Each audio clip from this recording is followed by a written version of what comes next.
Welcome back viewers. आज आप लोगों को उल्टी शॉट मारने का तरीका सिखाता हूँ मैं। उल्टी शॉट कैसे खेली जाती है, इसकी प्रैक्टिस कैसे की जाती है।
ओके व्यूअर्स, उल्टी शॉट खेलने का तरीका और प्रैक्टिस करें। इससे आपको एनी टाइम कभी टाइम नहीं मिलता शॉट खेलने का, तो आप उसको उल्टे तरीके से खेल सकते हैं।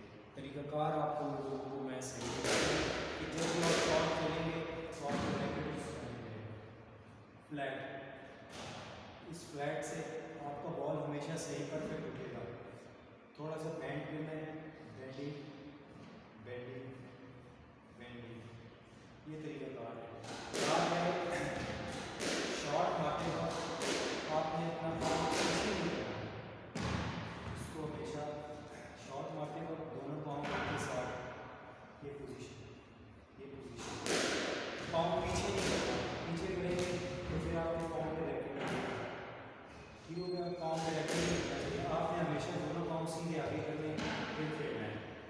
ओके व्यूअर्स, ये टिप्स लोगों आप लोगों को ज़रूर पसंद आएंगे, प्रैक्टिस कीजिए। अल्लाह हाफ़िज़।